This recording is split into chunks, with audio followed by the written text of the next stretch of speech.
and stay on a 5-star hotel. Di ba klase mo? Alam mo yung first time? And I'm sure all of you right now, nowadays, it's easy to buy a plane ticket right now, di ba? Hindi na tayo, dati mahal ang aeroplano, kaya bago ngayon mas mura. So most of us ride an airplane. But have you tried to take an international flight abroad? No. How will you detect a first timer? Nakakatawa. Oo, nakakatawa. Tingnan mo Tingnan mo.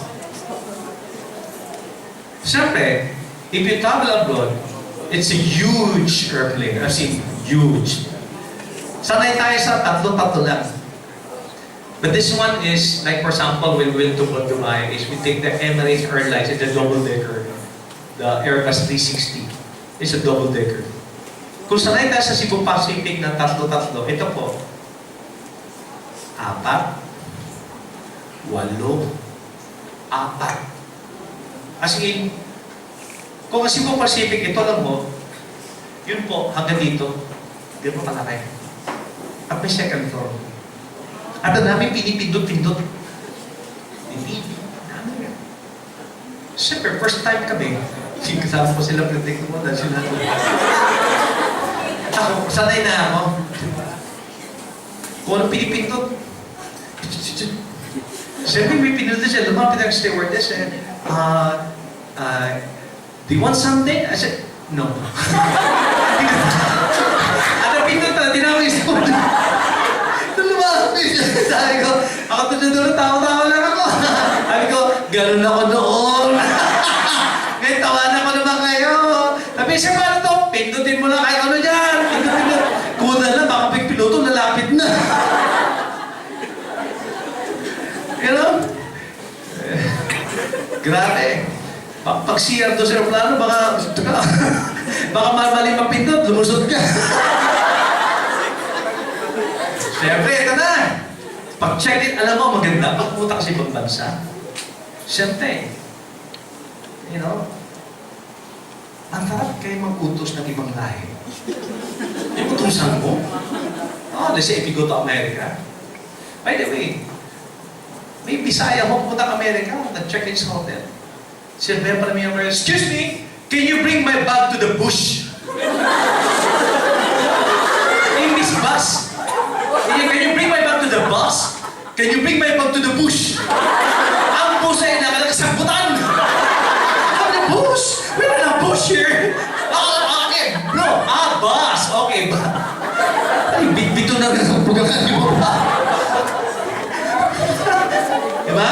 Siyempre, yung mga 5-star hotel. Ito para di mo ma-enjoy bitaw? 5-star hotel. Yung mga 5-star hotel, mga kaibigan, yung mga hotel ito, yung card, tip, soft open. Siyempre din, gano'n ang tip, bukas. Pagpasok mo, sensorized na, gano'n yung mga pag medyo hindi ka kabisado, may multo ba? May multo. Ba't nabihilaw, wala pa ako dun? Eto na, may kasama kami ng una. Naalala ko. Said, Noel, bakit? 3 araw na kami dito, brown out. Mali ba hotel brown out? Wala talaga kami ilaw. Bakit wala ilaw? Pumunta ako doon. Nabihilaw sa amin. Punta ako doon. Kaya wala kayo walang ilaw. Bakit? Yung card pala, wala niya isuksok dito sa...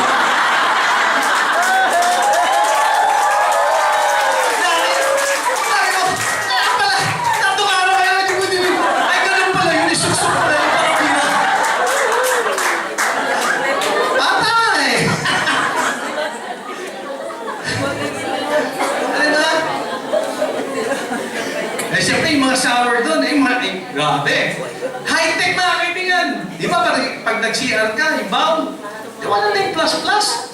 Sensoras na. Pag tayo mo, bakit sabi doon, huy, bakit plus? Pae, aligriya ba yan? Basta puyugin mo ganun. Sabi, hindi, sensorize yan. Tapos yung mga babae, may high-tech na may sisilid ng tubig. Di ba?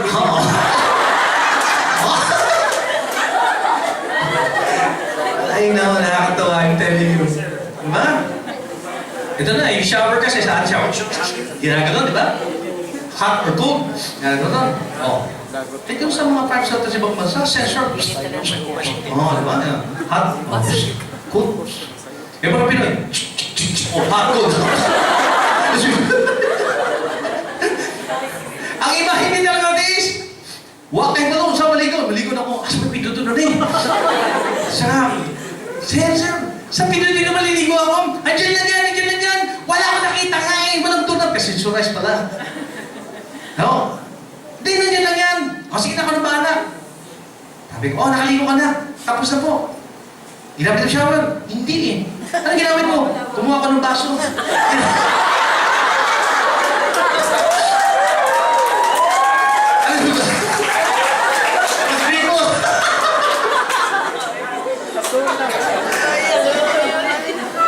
Sige, tawa kayo na tawa.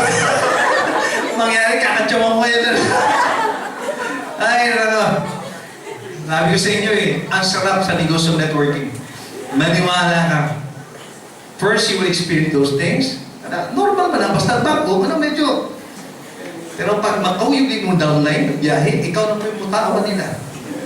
Di ba? Balos-balos lang, kumbaga. Yan. Siyempre, pag-buffet. Eh, sa ibang bansa mga kaibigan, pag-buffet talaga. Hindi na kayo pumila. Eh, dito mga tao, pag-buffet, pipila ka ba? Tagal na. Tagal naman. Doon talagang iba eh. Diba? Pero, paano mo marata ang Pinoy? Halata ang Pinoy. Puno yung iyak.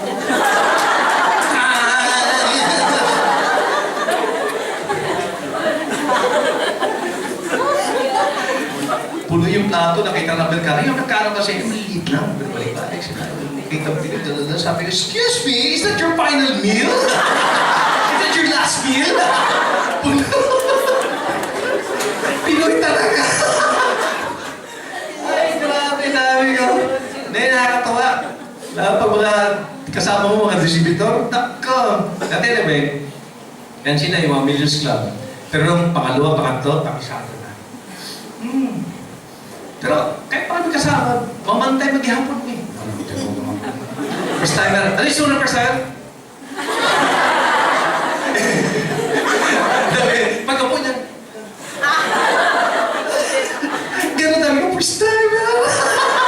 Ay, gano'n kayo noon. Hindi na ngayon. Gantihan lang. Alam mo, nakakatawa. Nakakatawa. Kaya I encourage each one you to travel. That's why it's a mortal sin for each Planet Mobile members na walang passport. You must have a passport. Tama? Yes. Oh, dapat may passport kayo. Dapat, hindi yung walang passport. Pag member ka, passport kayo. By the way, Planet Mobile will have another category na tinatawag namin Planet Travels. Because we might be partnering with travel agencies.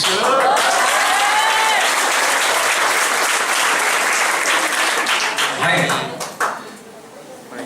If you heard me last time, I gave you some updates that, of course, Planet Park is ongoing construction right now, and hopefully we can open it on the first week of October. Okay, that's going to be the first in Lipata, and soon to open in the northern part of Cebu and the Lapu-Lapu area as well. I also mentioned about after Planet Park, I will open a Planet Cafe. But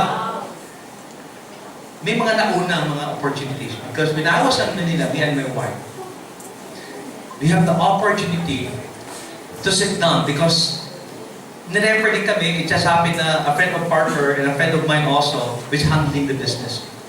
It's a major international coffee shop chains in the world, mga kaibigan. It's willing to partner with Planet Mobile.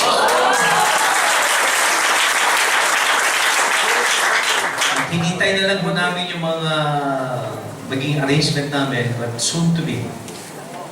In fact, they're planning to launch it maybe on the last week of September. Yes. I don't want to mention the name, but that coffee shop just around the corner. Not that the one who closed. It's just around the corner. So, kapitbahay na natin lahat, ano? Yes! You don't need to go to Starbucks and Boss Coffee and Shuttle's this. Just around the corner. Yeah.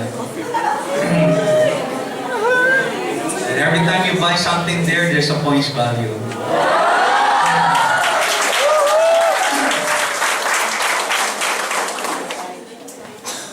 And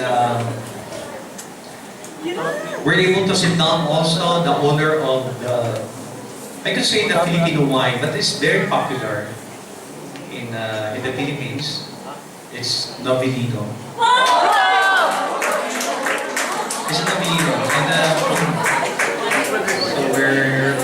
so they're partnering with us. And this is my vision.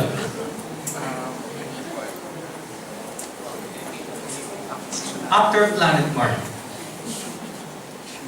7-Eleven, Family Mart, Mini Stop, and there's a lot. Did you know that there's a lot of convenience store coming in? No, in fact, SM partnered with a Malaysian company which is about convenience store. SM is building a convenience stores. It's not a bad news. It's a good news actually. But unfortunately, there'll be a lot of 7-Eleven and Family Mart is closing down. Why I know it?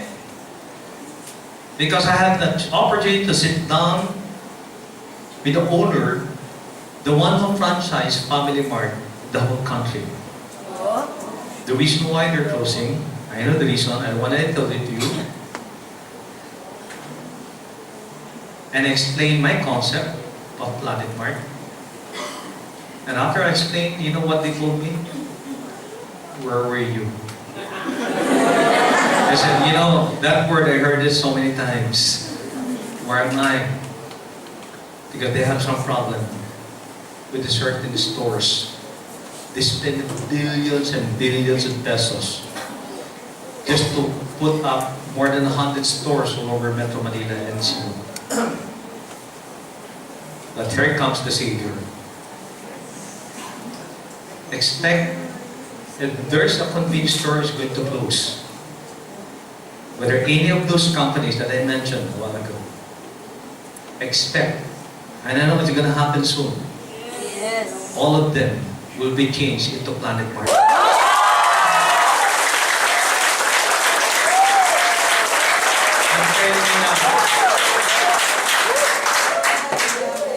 And after that meeting, I wasn't able to sleep at night for the past 3 days. Yes. That hopefully, everything will be, lahat ay maganda ang maging result. Just help me pray. Yes. That lahat ho yan. Alam mo, sarap pakinggan pag sinabi ka, you are the Savior.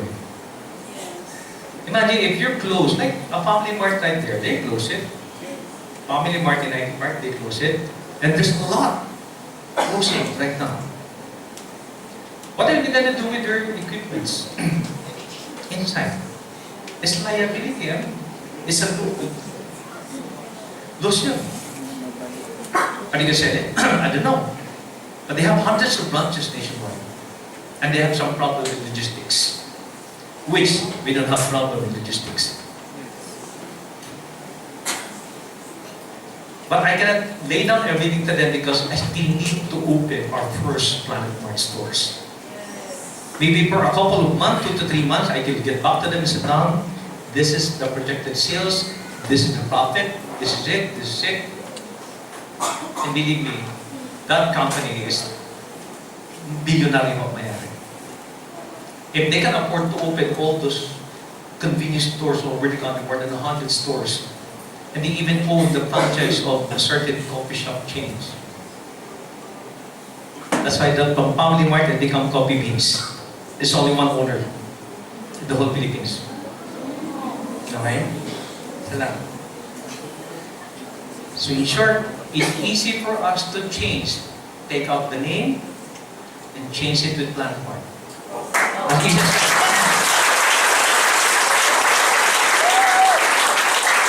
pagdating ko, kahit ganun ako excited, napakita pa rin ako na cool, kalma lang. Pero deep in my soul, but ang gano'ng excited level ko. Kasi pag sabihin ka na you're the Savior, because that's millions of pesos. They lost millions of pesos. Here comes the Savior. Who could believe yung concept na ginagawa natin ay yun magsasave sa mga negosante? Isipin mo, andyan yung equipment, di ba? Papalitan mo lang ang pangalan. Yung mark nandun pa rin. Palitan mo ng planet. Yes, no?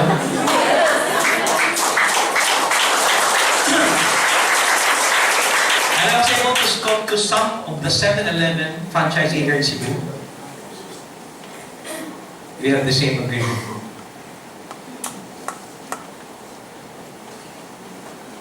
Whichever comes first. If something happened bad to their business, they know who's their Savior. Planet Earth. As I told you, the vision is Planet Mart will be sprouting like mushrooms all over the country. And once this happens, and I believe it's gonna happen, whether you like it or not, what's gonna happen to each one of you when you start building your massive network all over the country, and if ever gonna happen, then you earn a massive income monthly.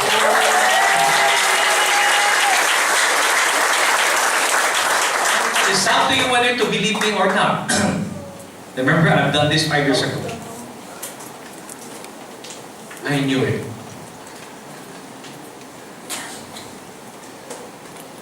If you're a businessman, you must have a third eye in the business. Yes. Third eye. I have a third eye.